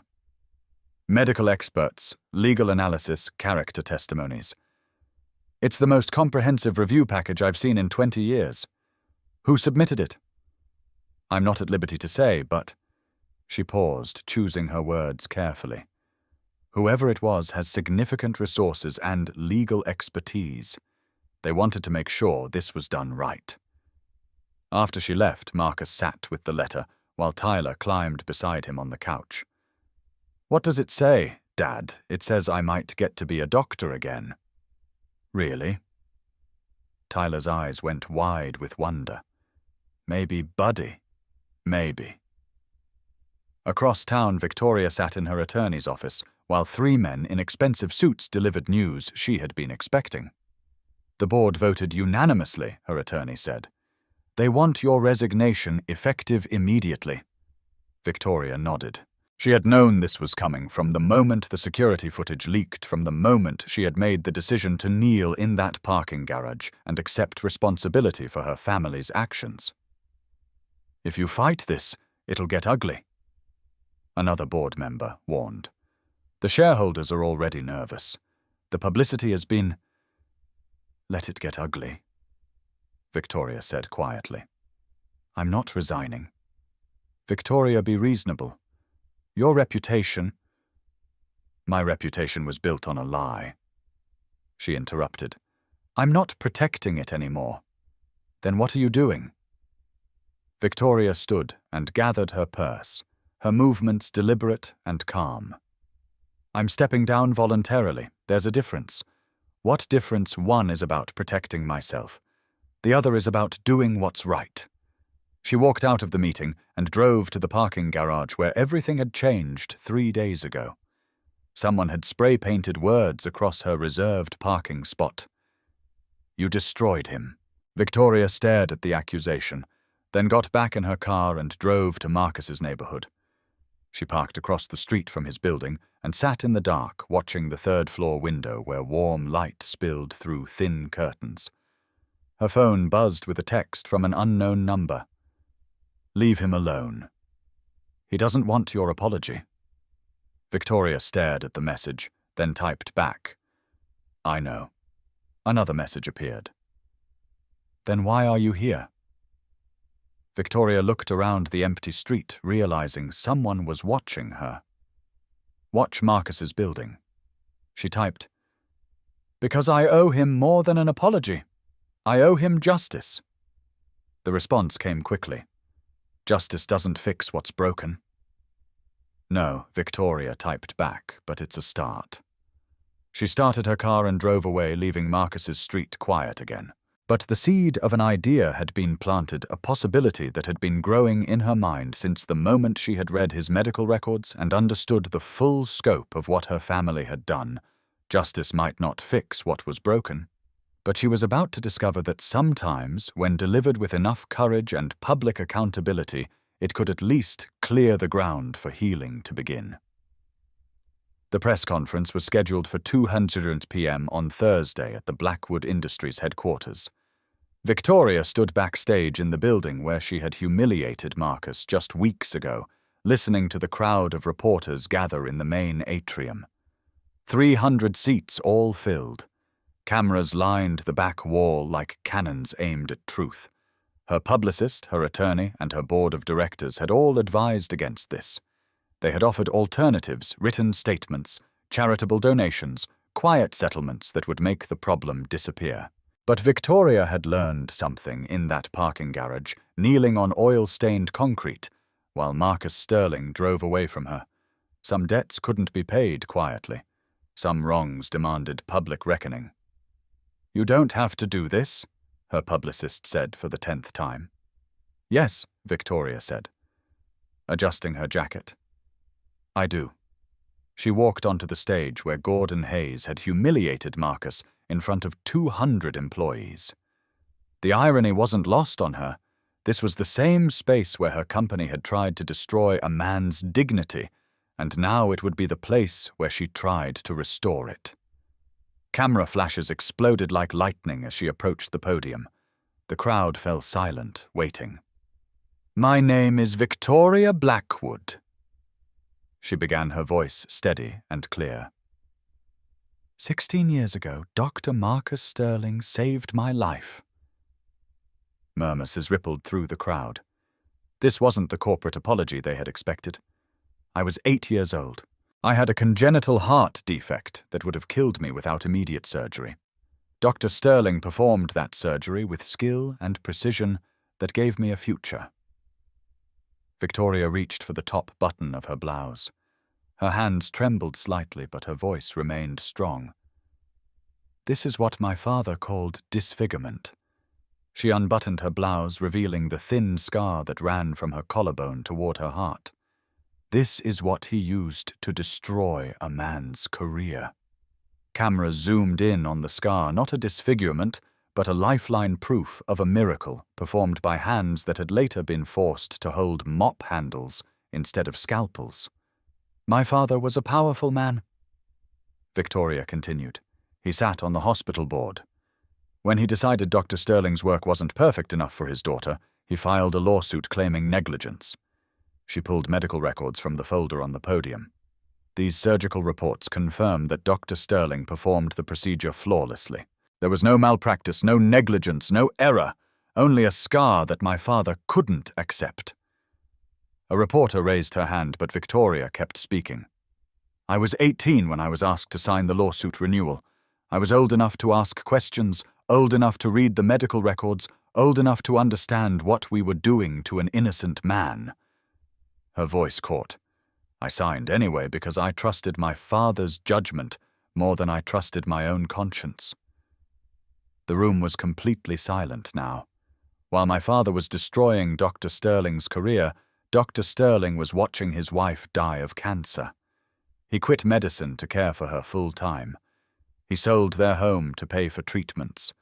When she passed away, he had lost everything: his career, his wife, his financial security. Victoria gripped the podium, her knuckles white. I employed Dr. Sterling as a janitor. I didn't know who he was. I humiliated him, fired him, and treated him as disposable. All while he cleaned the floors of a building bought with profits from a company that had destroyed his life. She held up a check, the amount clearly visible, to the camera's $15 million. This money is going to the National Medical Justice Fund, an organization that supports doctors who have been wrongfully accused. It's not enough, but it's a start. Applause began, but Victoria raised her hand to stop it. I'm not finished. I've submitted comprehensive evidence to the State Medical Board requesting a full review of Dr. Sterling's case. If they reinstate his license, I will fund a clinic in his name, free pediatric care for children who need it most. The applause was louder now, but Victoria's expression remained serious. Dr. Sterling doesn't know I'm doing this. He didn't ask for it. He told me he wants nothing from me, and I respect that. But I'm doing it anyway because some debts can't be paid privately. Some wrongs demand public acknowledgement. She stepped back from the podium, then returned to it one more time. Dr. Marcus Sterling saved over 300 children during his career. He saved me. We repaid him by taking everything. That ends today. Victoria walked off stage without taking questions, without waiting for applause, without looking back. Her driver was waiting in the parking garage. Where to Miss Blackwood home, she said. Then, after a moment, numb. To Riverside Park. The article hit news websites within an hour, accompanied by the video of Victoria revealing her scar and reading Marcus's vindication into the public record. Social media exploded with support for Marcus' condemnation of the medical malpractice system and grudging respect for Victoria's public accountability. Marcus found out about the press conference from Tyler's teacher, who called to tell him the school had been flooded with calls from reporters wanting statements. Marcus turned off his phone and took Tyler to the park instead, pushing his son on swings while the world debated their story around them. Dad Tyler said as Marcus pushed him higher into the afternoon sky. Do you think the lady feels sorry now? Marcus watched his son soar through the air, fearless and trusting, and thought about Victoria, kneeling in a parking garage, about the scar she had revealed to cameras, about the weight of carrying someone else's pain for 16 years without understanding where it came from. I think she's learning what sorry really means, buddy. Is that good or bad? I don't know yet. Marcus said honestly. But it's something. Above them, clouds moved across the sky like pages turning in a story that wasn't finished yet, and Marcus Sterling began to imagine for the first time in 7 years that maybe, just maybe, he might get to be a doctor again. Marcus found Victoria sitting on a bench in Riverside Park 3 days later wearing jeans and a plain sweater that made her look more human than he had ever seen her. It was early morning, the kind of quiet hour when the city belonged to joggers and dog walkers and people who needed space to think. She didn't look up when he approached, just shifted slightly to make room on the bench. Marcus sat down, leaving space between them, and for a long time neither of them spoke. I didn't think you'd come, Victoria said finally. I almost didn't. Why did you... Marcus watched a jogger pass by, earphones blocking out the world focused on forward motion.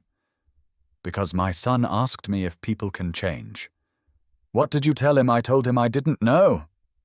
A breeze moved through the trees above them, scattering leaves that drifted down like confetti from a celebration no one had planned. The morning light was soft, forgiving, the kind that made even difficult conversations feel possible. "I don't expect you to forgive me," Victoria said quietly. "Good." She flinched slightly at his directness but didn't retreat. "But I need you to know something. That press conference wasn't about making myself feel better, wasn't it?" Victoria was quiet for a moment, considering. Maybe partly, but mostly it was about making sure the world knows who you really are. Marcus turned to look at her for the first time. "I know who I am.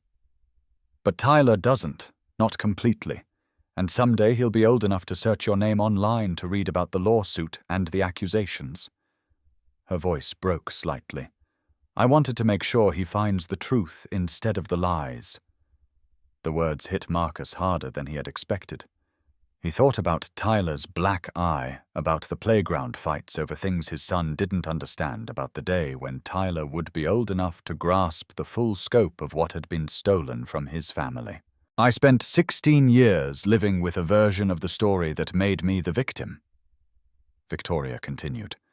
"My father told me you had made a mistake, that you had scarred his perfect daughter, that you were careless with something precious. I believed him because it was easier than asking questions. You were 18 when you signed that renewal," Marcus said. "Old enough to ask those questions." "You're right." Victoria's voice was barely a whisper. "I was old enough and I chose not to. I was a coward." They sat without speaking while the park came alive around them. Children's laughter from a nearby playground, the distant sound of traffic birds calling from branches that had survived countless seasons of death and renewal. "The medical board hearing is in 3 weeks, Marcus said eventually. "I know. If they reinstate my license, will you really fund the clinic?" Victoria turned to face him fully. "Every word of what I said at that press conference was true. No strings attached, no conditions, just a place where you can do what you were meant to do." "And what if I can't remember how? What if 16 years of being out of medicine has left me?" "You remembered during the fire," Victoria said quietly. "You saved my life in that stairwell. Your hands knew exactly what to do." Marcus looked down at his hands, hands that had performed countless surgeries, that had held dying patients and delivered miracles that had been reduced to cleaning toilets and emptying trash cans. That was instinct. Exactly. Some things can't be taken away, no matter how hard the world tries. Victoria stood slowly. "If you do get your license back, I want you to know something. I'm not offering you charity. I'm offering you justice. A chance to practice medicine the way you are supposed to, without insurance companies dictating your decisions, without wealthy families threatening lawsuits, without anyone questioning your competence based on their own fears." She started to walk away, then turned back. "Marcus." He looked up. "If you do this, if you come back to medicine, I'm not doing it for you." Marcus raised an eyebrow. "I'm doing it because that 8-year-old girl you saved grew up to become someone who destroyed the best doctor she ever met. And if I don't fix that, if I don't make it right, then I'll spend the rest of my life being the woman who was too proud to say thank you to the man who gave her a future." She walked away across the grass, her footsteps soft on the morning earth. Marcus stayed on the bench for another hour, watching the park fill with families and lovers and solitary people seeking peace in the space between earth and sky. When he finally went home, he found Tyler at the kitchen table working on a drawing for art class. It was a picture of a man in a white coat with wings on his chest, surrounded by children who were smiling. "What's this, buddy?" "It's you," Tyler said proudly. "When you are a doctor again. Mrs. Peterson said we should draw what we hope for, not just what we have." Marcus studied the drawing, the careful way Tyler had drawn the stethoscope, the bright colors he had used for the children's faces, the wings that looked more like hope than ink. "Do you really think I'll be a doctor again?" Marcus asked. Tyler looked up with eyes that held no doubt, no fear, no understanding of how hard the world could be on dreams. "You are already a doctor, Dad. You just haven't been allowed to show people yet." That night, Marcus called the number Janet Morrison had given him and scheduled a meeting to discuss what license reinstatement would actually mean, what additional training might be required, what hospitals might consider hiring him, what it would take to build a practice again after 7 years away.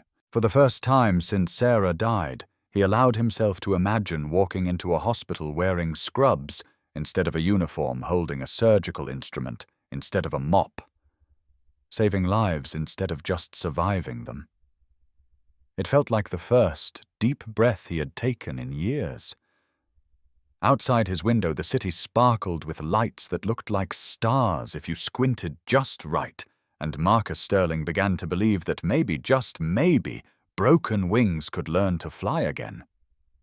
The morning sun painted the sky in shades of possibility, and somewhere across town, Victoria Blackwood was making phone calls to architects and medical supply companies, designing a clinic that would stand as a monument to second chances, and the belief that some mistakes, no matter how old, could still be made right. The hearing room was smaller than Marcus had expected. 20 chairs arranged in neat rows, 5 board members, seated behind a mahogany table that spoke of authority and gravitas. Sunlight streamed through tall windows, casting long shadows across the floor where Marcus's future would be decided. Tyler sat beside him in his best school uniform, navy blue, with a crisp white shirt and his lucky dinosaur tie that Marcus had helped him knot that morning. The boy had insisted on coming, had argued with the passion of someone who believed his presence could influence destiny itself. "I want to be there when they tell you you are a doctor again," Tyler had said over breakfast, his voice carrying the absolute certainty that only children possess. "Someone from our family should be there for the good news, since Mom can't be." Now Tyler swung his legs nervously, his small hand clasped in Marcus's larger one, both of them trying to project confidence, while their hearts hammered against their ribs like birds desperate for flight. Dr. Margaret Chen, the board chairman, cleared her throat and adjusted her glasses. She was a woman in her 60s, with kind eyes and the bearing of someone who had spent decades making decisions that mattered to other people's lives. "This hearing is to review the case of Dr. Marcus Sterling, license number 447291, revoked in 2018, pending investigation of alleged malpractice." Her voice carried through the small room with official weight. "Dr. Sterling, please stand." Marcus rose, his legs unsteady for a moment. Tyler squeezed his hand before letting go. "We have reviewed the evidence submitted on your behalf," Dr. Chen continued. "Medical records, expert testimony, character references, and an independent analysis of the surgical procedure in question." She picked up a thick folder, the same evidence Victoria had compiled and submitted anonymously, though everyone in the room probably suspected its source. "The panel also interviewed 3 of your former colleagues, all of whom testified to your exceptional skill and ethical standards during your tenure at St. Augustine Children's Hospital." Marcus's throat felt dry. He could hear Tyler breathing beside him, quick and shallow with excitement and nervousness. "We have reviewed the testimony from 3 independent medical experts regarding the surgery performed on Victoria Blackwood in 2007. Dr. Harrison from Johns Hopkins, Dr. Patel from Children's Hospital of Philadelphia, and Dr. Rodriguez from Boston Children's all reached the same conclusion." Dr. Chen removed her glasses and looked directly at Marcus. "The surgery was executed flawlessly. The post-operative scarring was within normal parameters for the procedure required. There is no evidence of negligence, malpractice, or substandard care." The room felt airless. Marcus could hear the blood rushing in his ears. "Furthermore, Dr. Chen continued, "the panel has found evidence that the original complaint was filed not based on medical concerns, but on personal dissatisfaction with aesthetic outcomes that were according to expert testimony, unavoidable given the emergency nature of the surgery required." Tyler's hand found Marcus's. Again, small fingers gripping tight. The investigation also revealed that pressure was applied to the hospital administration by individuals in positions of financial influence, pressure that may have compromised the objectivity of the original review process. Dr. Chen stood, and the other 4 board members followed her lead. Dr. Marcus Sterling, she said, her voice carrying the weight of justice delayed, but not denied, on behalf of this board and on behalf of the State Medical Licensing Authority. I offer our sincere apologies for the injustice you have suffered. Marcus's vision blurred. 16 years of shame, of doubt, of wondering if maybe he really had failed that 8-year-old girl, all of it dissolved in those words. Your medical license is hereby reinstated effective immediately, with full privileges and no restrictions. The room erupted in applause from the small gallery of observers, medical colleagues who had come to show support, reporters covering the story, and strangers who had been following Marcus's journey through the media coverage. But Marcus couldn't hear any of it over the sound of Tyler's voice, bright with joy and vindication. Dad, they said you are a doctor again. Marcus knelt and pulled his son into his arms. Both of them crying now, not from sadness, but from the overwhelming relief of finally being seen clearly after years of living under a cloud of false accusations. Dr. Chen approached with an official document, Marcus's new license complete with state seal and his license number restored. His hands shook as he took it, the paper feeling both weightless and heavy with possibility. Congratulations, Dr. Sterling, she said warmly. Medicine has missed you. Tyler examined the license with wonder, tracing his finger along the embossed seal. It says doctor right here, Dad. It's official. Yeah, buddy. Marcus said, his voice thick with emotion. It's official. At the back of the room, Victoria Blackwood stood near the door, dressed simply in a grey suit. Her presence unremarkable, except to those who knew her story. She had watched the entire proceedings in silence, her hand pressed over her heart when the verdict was announced. Marcus looked up and saw her there, their eyes meeting across the crowded room. She placed her hand over her heart and nodded, a gesture of acknowledgement of completion of a debt finally paid. Marcus nodded back, and in that small exchange, something that had been broken between them, something that had poisoned both their lives for 16 years, finally began to heal. Tyler noticed the silent communication. Dad, should we say hi to her? Marcus looked down at his son. At the hope in those young eyes that saw possibility where adults saw only complication. Yeah, he said quietly. I think we should. They walked through the crowd of well-wishers and reporters, Tyler leading the way with the fearless determination of a child on a mission. Victoria watched them approach, her composed expression wavering slightly. Tyler spoke first, his voice clear and sincere. Thank you for helping my dad get his doctor job back. Victoria's voice broke when she answered. You are welcome, Tyler. Your dad is a really good doctor. I know, Tyler said with simple confidence. He's the best. Marcus extended his hand to Victoria, a gesture that felt monumental after everything they had been through. Thank you, he said quietly. Victoria took his hand, her fingers trembling slightly. You don't have to thank me for fixing something I helped break. Maybe not, Marcus said, but I'm doing it anyway. Tyler grabbed both their hands, his small fingers linking them together in a chain of connection that bridged past and future pain and healing. Can we get ice cream now? He asked. To celebrate, Marcus looked at Victoria, raising an eyebrow in question. I don't want to intrude on your celebration, she said carefully. You are not intruding, Tyler said, with the absolute authority of childhood. You are family now. Dad says that's what happens when people help each other through hard things. Victoria's eyes filled with tears she couldn't quite suppress. I'd love to get ice cream, she managed. The three of them walked out of the hearing room together, past reporters shouting questions, past colleagues offering congratulations, past the bureaucratic machinery that had finally belatedly served justice instead of power. For the first time in 7 years, Marcus Sterling was officially, legally, irrevocably a doctor again.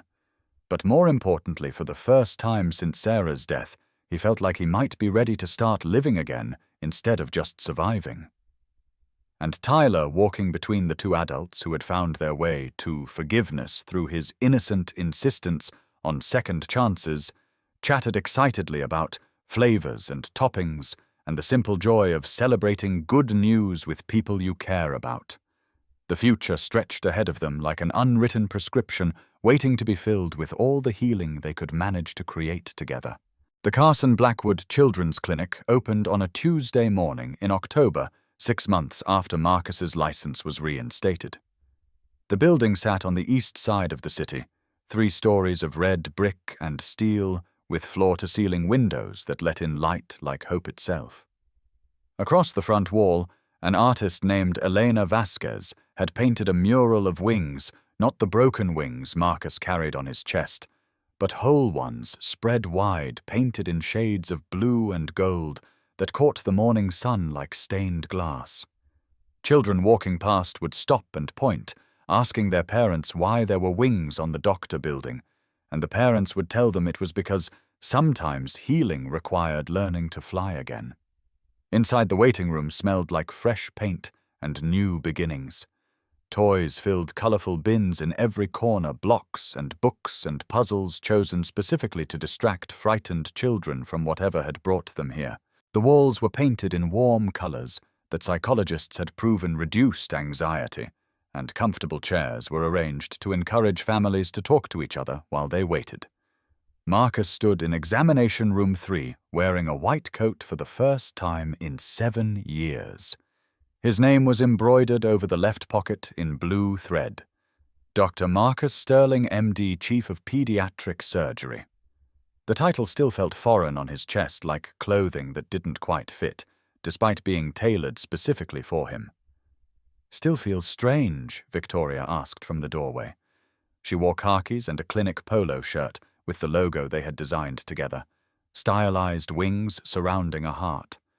She was no longer a billionaire CEO, she was the clinic's operations director, a title that required her to understand insurance forms and supply orders and the daily mechanics of actually caring for patients rather than managing shareholders. "Strange good or strange bad?"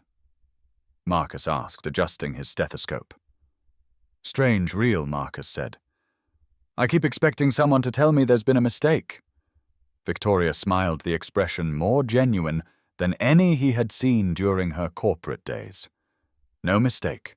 You belong here." Tyler ran past in the hallway, his voice carrying as he called to one of the nurses about a game they had been playing. He was 8 now, taller and more confident, spending every afternoon at the clinic after school. The staff had adopted him as their unofficial mascot, and he took the responsibility seriously, helping to put nervous young patients at ease with his easy chatter and encyclopedic knowledge of dinosaurs. The clinic had seen 43 patients in its first month, 68 in its second. By October, they were booked 3 weeks in advance, word spreading through the community about the place where children could get excellent medical care, regardless of their family's ability to pay. Marcus worked 6 days a week, sometimes 7, but it didn't feel like the exhausting grind of his previous double-shift existence. This was different. This was calling purpose, the chance to use his hands for what they had been trained to do, rather than just surviving until the next day. One afternoon, a mother brought in her 5-year-old daughter Emma, who had been born with a heart defect similar to the one Victoria had faced 16 years earlier. The little girl was pale and tired, her lips slightly blue, with the telltale signs of oxygen deprivation. "She'll need surgery," Marcus told the mother gently, his hand steady as he reviewed the echocardiogram results.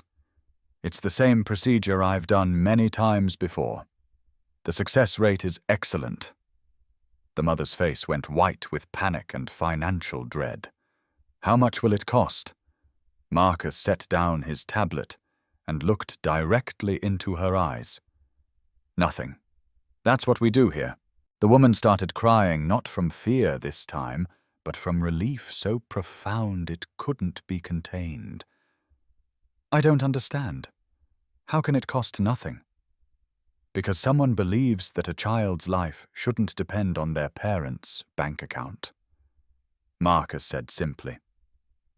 2 weeks later, Emma's surgery was a complete success. Marcus performed the delicate work with hands that remembered every movement, every angle, every subtle technique that made the difference between life and death. When he emerged from the operating room to tell the family that everything had gone perfectly, the mother hugged him so tightly he could barely breathe. "Thank you," she whispered. "Thank you for saving my baby."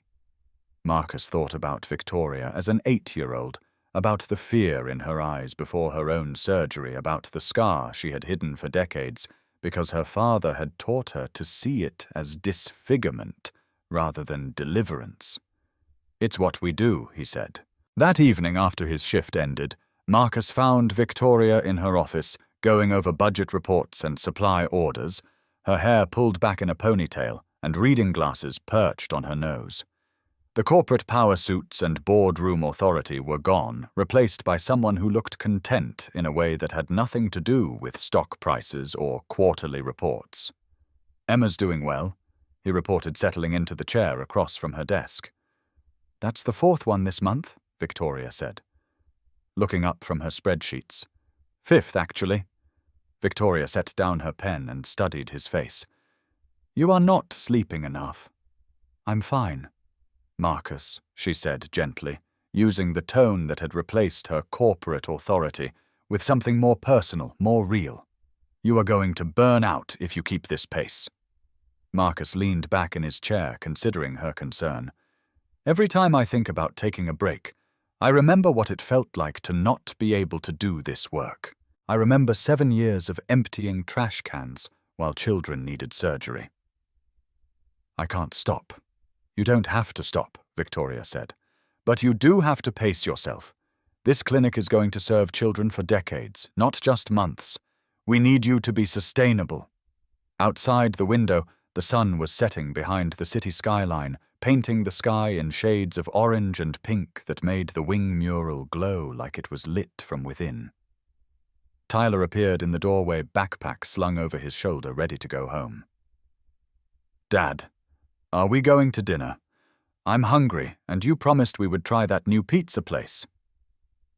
"Yeah, buddy," Marcus said, standing and reaching for his jacket. "Let's go." Victoria walked them to the front door, her evening ritual of making sure the building was secure before going home to her own apartment. As they stepped outside into the cool autumn air, Tyler looked up at the mural. "Dad, do you think Mom knows about the clinic?" Marcus stopped walking and knelt to his son's level, his hands gentle on Tyler's shoulders. "I think she knows, buddy. I think she's proud of both of us." Tyler smiled, the expression bright and uncomplicated. "Good, because I think what we are doing here is really important." They drove home through streets lined with trees beginning their autumn transformation, past other families heading to their own dinners and evening routines, past the ordinary miracle of people taking care of the people they love. Above them, the first stars were appearing in the darkening sky, and Marcus, sterling Dr. Father Healer, finally felt like he was exactly where he was meant to be. They went to the cemetery on the anniversary of Sarah's death, just as they had every year for the past 4 years. But this time was different. This time Victoria asked if it would be okay if she came with them, her voice tentative and respectful, understanding that this was sacred ground where she might not belong. Marcus had said yes without hesitation, though he wasn't entirely sure why. Maybe because Tyler had asked if Victoria was family now, and the question had made Marcus realize that the definition of family had grown more complicated and more beautiful than he had ever expected. Riverside Cemetery was peaceful in the early morning mist hanging low over the grass, like prayers made visible.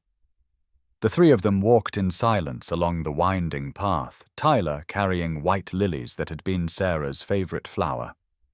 Victoria holding a small potted plant that would bloom perennially if the groundskeepers allowed it to stay. Sarah's grave was located near the eastern fence, where morning light came first and lasted longest. The headstone was simple grey granite that Marcus had chosen because it reminded him of Sarah's straightforward honesty, her refusal to complicate things that could be said simply. Sarah Marie Sterling, the inscription read, Beloved wife and mother.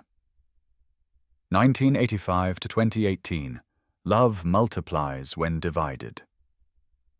Tyler knelt and placed the lilies at the base of the stone, his movement reverent and practiced.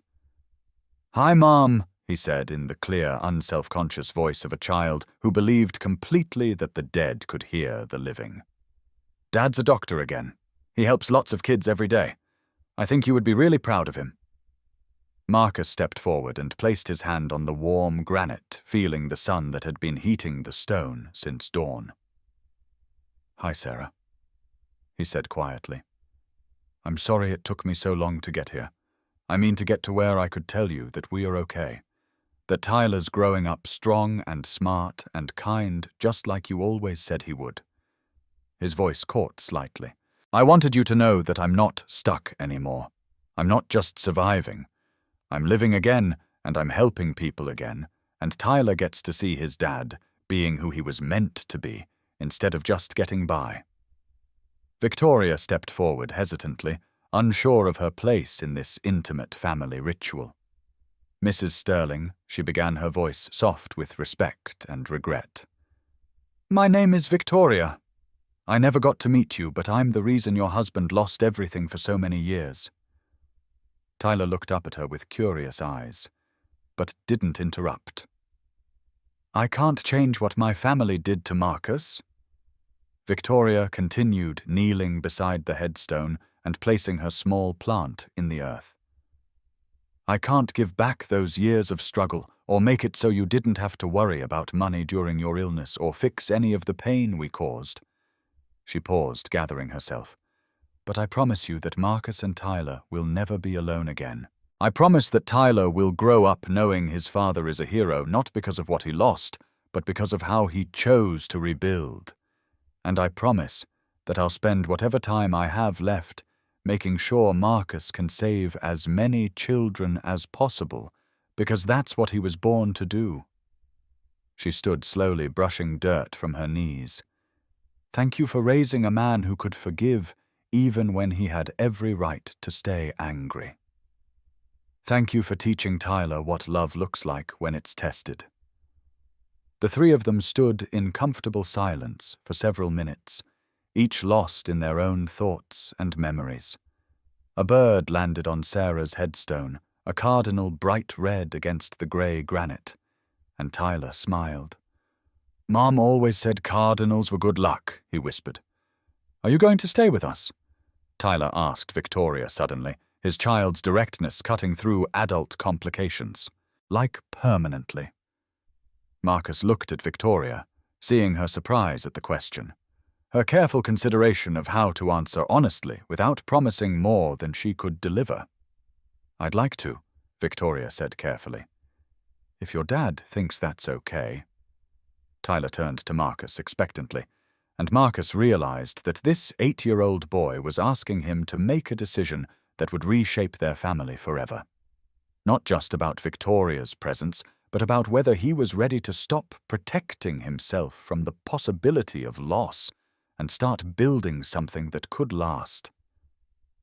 He thought about Sarah, about the love she had given him that had made him believe in the possibility of healing even when everything else was broken. She would want Tyler to have a larger family, would want Marcus to have partnership and support, would want both of them to be open to love in whatever form it arrived. She would want that Marcus said quietly, looking at Sarah's name carved in stone. Sarah always believed that love multiplied when you shared it instead of hoarding it.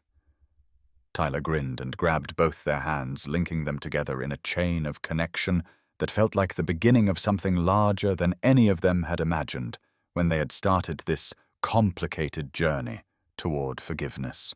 Cool Tyler said, with the satisfied tone of a child who had successfully engineered an outcome he had been hoping for. "Can we go get breakfast now? All this family stuff is making me hungry." The three of them walked back toward the cemetery gates, Tyler chattering about pancakes and school projects, and whether Victoria had ever seen the clinic's new X-ray machine that could show bones in really cool detail. At the gate, Marcus looked back one more time at Sarah's grave, now bright with morning sunlight and marked with fresh flowers. The cardinal was still there watching them leave with bright, intelligent eyes. Victoria noticed his backward glance. "She approves," she said quietly. "How do you know?" Marcus asked. "Because you are breathing easier. Because Tyler's practically glowing with happiness. Because everything about this feels right instead of forced." She paused. "And because I finally understand what that inscription means, love multiplies when divided." They drove back toward town as morning unfolded around them in shades of possibility. The clinic would open in 2 hours, and there were patients to see, surgeries to perform, lives to save. Tyler was already making plans for after school, chattering about homework and art projects, and the new book he was reading about space exploration. In the rearview mirror, Marcus could see the cemetery growing smaller behind them, but Sarah's presence felt closer rather than more distant. She lived now, not just in his memories, but in the family they were building, in the work he was doing, in the love that had somehow multiplied rather than diminished, despite everything they had lost and found again. Above them, the morning sky spread wide and blue and infinite, like wings finally learning to carry the weight of hope without breaking, ready to soar as high as dreams dared to reach. Sometimes the most beautiful families aren't the ones we are born into. They are the ones we choose, one act of courage, one moment of forgiveness, one decision to trust in love's ability to transform pain into purpose, one beating heart at a time. 6 months later, the Carson Blackwood Children's Clinic had become more than a medical facility. It had become a beacon of hope. Marcus stood in the main corridor watching Victoria help Tyler with his science project about how hearts work. She was explaining circulation with the patience of someone who had learned that the most important lessons couldn't be rushed, while Tyler asked questions that showed he had inherited his father's curiosity about how broken things could be made whole.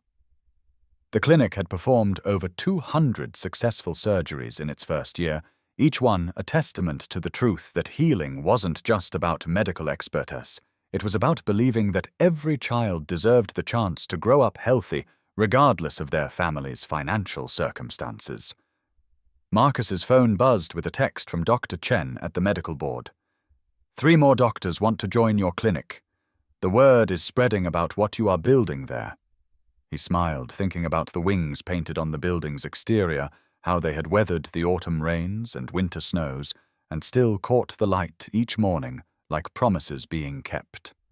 Tyler looked up from his heart model, his face bright with discovery. "Dad, did you know that a heart beats 100,000 times every single day? That's like a lot of chances to keep going." "Yeah, buddy," Marcus said, pulling his son close. "That's exactly right." Victoria joined them, her hair escaping from its ponytail, her hands stained with the markers Tyler had been using to color his diagram.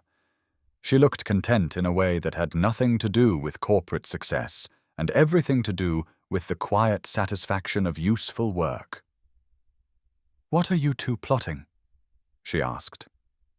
"Not plotting," Tyler said seriously. "Learning. Dad says the heart is the strongest muscle in the body because it never gets to rest, but it also never gives up. Friends, if this story touched your heart the way it touched mine, if it reminded you that second chances aren't just possible, they are powerful, please don't just watch and walk away. Hit that subscribe button and join our Soul Lift Stories family, because every time someone finds the courage to forgive, Every time someone chooses healing over hurt, every time someone believes that broken wings can learn to fly again. That's not just survival. That's grace. Share this story with someone who needs to remember that sometimes when we think our story is over, we are actually at the beginning of the most beautiful chapter we never saw coming. Because grace isn't about deserving second chances. It's about giving them, receiving them, and believing that love really does multiply when we choose to divide it instead of hoarding it for ourselves. The clinic's wing mural caught the golden hour light as the three of them walked inside together. No longer strangers brought together by tragedy, but a family forged by forgiveness, one healed heart at a time. Because sometimes the most extraordinary healing happens not in the hands of a surgeon, but in the decision to let love transform our deepest wounds into our greatest strengths.